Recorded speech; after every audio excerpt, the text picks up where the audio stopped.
Juan Kapitulo 6, versikulo 35. Si Jesus miingon kanila, "Ako mao ang pan nga naghatag sa kinabuhi. Ang muari kanako dili nagayod gutomon, ug ang mutuo kanako dili nagayod uhawon." Ang mga puno Pan sa kinabuhi.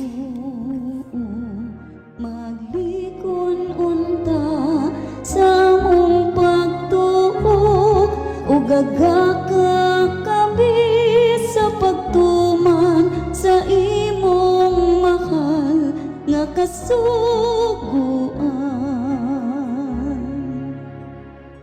Ang ginawa ka ninyo, ang santo sa Ebanghelyo sumala ni San Mateo. Misugilon si Jesus ngadto sa mga tinunan ug laing sambingay. Ang hirian sa langit, sama sa liso sa mustasa, labing gamay sa tanang mga liso. Ikuha kini sa usa ka tawo, gipugas dito sa iyang uma. O pagtuba na sa maong liso, nahimo kining labing dako sa tanang tanong. Kinahimong kahoy, nanugpa ang mga langgam o nagsalag sa iyang mga sanga. Si Jesus misugilo na usab og laing sambingay. Ang gihirian sa langit sama sa ipatutubo sa pan. Gikuha kini sa usa ka babae, gisagol sa usa ka takos nga harina hangtod mitubo ang tibuok minasa. Si Jesus migamit ang sambingay aron pagsugilo ni ini mga butangan ngadto sa mga tao. Wala gisulti siya kanila bisag unsa kun dili pinaagig sambingay. Gihimo niya kini aron matuman ang giingon ni propeta sa mga propeta. Mugamit ako sa bingay kung magisulti ako kanila. Sugid lang ko sila mga butang na wala ibalue sukad sa buhat ang kalibutan. Ang Ebanghelyo sa Ginoo.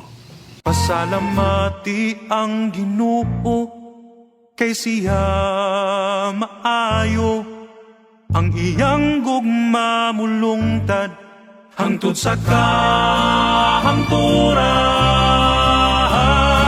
Pasalamati ang Diyos sa tanang mga Diyos, ang iyang gugma malungtaron. Pasalamati ang Ginoo sa mga Ginoo, ang iyang gugma malungtaron.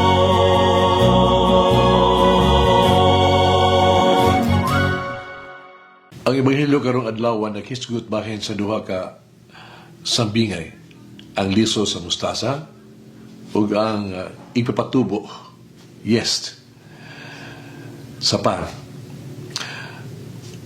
Unsa ang common tali sa duha? Ang duha gagmay. Ang duha walay hinungdag. Apan sa katapusan, ang pinaggamay nga liso nahimo nga pinadako nga kahoy. O ang ipatutubo na yeast nga gisagol sa tulo ka takos nga harina sa trigo nahimong daghang mga pan. Unsa nga to ang makatunan gikan ining duha ka sambingay? Una, ang maayo nga mga butang nagikan sa gagmay nga sinugdanan. Ang dili importante nga mga butang nahimong importante. Ang ordinaryo nahimong espesyal. Busa bisan unsa ka pa gamay o dili importante, bililhon gihapon kita sa mata sa Diyos. Bisan kinsa ka pa, simple, ordinaryo, importante gihapon ikaw diha para sa Ginoo. Bisan unsa ang anaa kanato, gamay, mahimo gihapon kita nga makaamot, makatabang. Bisan unsa pa kita, dili hanas o kasagaran lang, makahimo gihapon kita o kalainan. Sa mata sa Dios, walay usa nato nga useless, no? Walay usa ka nato nga dili niya matikdan, notice Walay usa nga makalimtan. Ang tanan sa mata sa Dios espesyal. Ikaduha, aduna kanunay ang gitawag to ga the idea of growth, no? Lagi pagtubo. Kanunay adunay kausaban sa kinabuhi sa tao. Adunay pag-uswag. Kailangan walay usa nga mobilin nga sama sa gihapon lang. Walay usa nga kinahanglan nga mobalik ug moatras. Mahimo kitang mutubo, mahimo natong makabot atong mga damgo, mahimo natong pauswagon atong kaugalingon, mahimo kitang dili ta mo-resign sa tuang sitwasyon sa atong kaugalingon o mga tarungan. Ganito lang ako, mao gini, way kapuslanan, mo lang na ang ako ang mahimo. Hinumdumi nga ang Diyos dili mo pahilayo kanato. Ang Diyos dili mo undang pagtabang kanato. Buhaton o ihatag niya ang tanan para makapadayon ta sa kinabuhi. Umutubo ta diha siyang grasya. Ang Diyos kanun nagpalihok og mga tao sa pagtabang kanato. Ang Diyos kanunay nga maghatag og labas nga paglaom. Laing kahigayunan, bag-ong kagayunan, aron kita mulambo umabag-o sa tuang kinabuhi. Ang Dios kanunay nga mubuhat ug maayo, maayong butang nga mapuslan alang kanato aron kita muuswag sa grasya ug mabuntog ang tentasyon ug takos alang takos nga kinabuhi dayon. Ang Dios mabuhat sa tanan alang kanato aron nga sama giingon sa ebanghelyo kita mo sidlak sama sa adlaw dito sa kiharian samahan. Ato mga tanon ang ato kaugalingon. Ipasigarbo ba nato ang ato ang gamay nga sinugdanan? Are we proud of our humble beginnings? Nagtrabaho ba kita pag-ayo aron sa mong uswag? Umutubo para alang sa Dios ug sa ato ang komunidad? Naisugulian noon sa sa isa sa ka-coordinator sa pastoral care sa mga migrant Pilipino nga to sa Italy. Ilang gilusad ang tawag to kalihukan ang gipahigdahan ni Archbishop Cardinal Rosales Pundong Pinoy diha sa Roma ug Milan.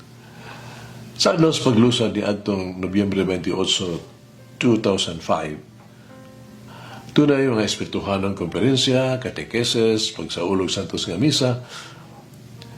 Ang founder nga obispo sa Manila, Cardinal Rosales, mipadala og video message. Adunay dako nga pagdawat og ang proyekto mainitong kay gidawat sa mga migrante Filipino. Ilang gihatag ang ilang serbisyo umisaad sa ilahang kooperasyon. Ika sa Roma ug Milan, ang pundo nga Pinoy nakaabot sa Florence, Padua, Parma, Venice. Sa usa ka mga parokya sa Italy, diin nagpundok ang mga Pilipino community kada Domingo.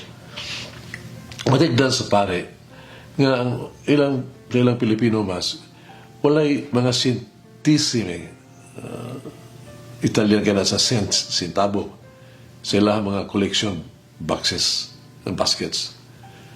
Naunsubahan ang sabi niya nga ang mga kabataan Pilipino, labi na ang katunag silbi na mga sakristan sa altar, sa misa, o ang katong nag-andam sa itong pagkalawat, pulos nagtipig o mga ilang centisime, cents.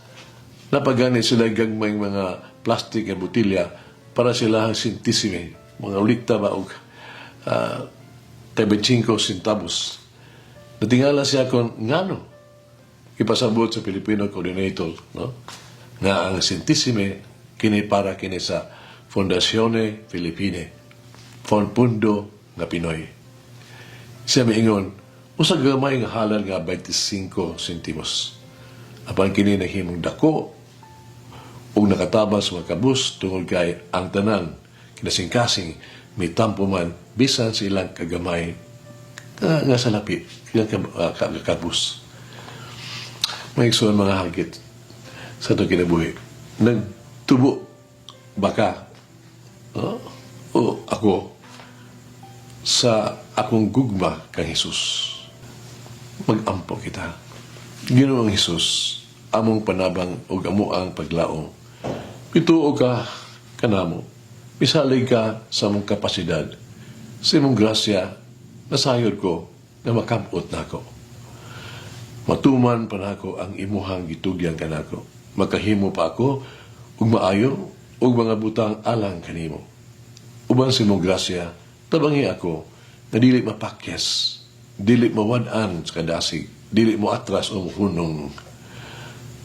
Atong Ginoong Hesus, isaal ko kanimo karon ug ako gyud mo lahutay. Maningkamot ko ug magkugi.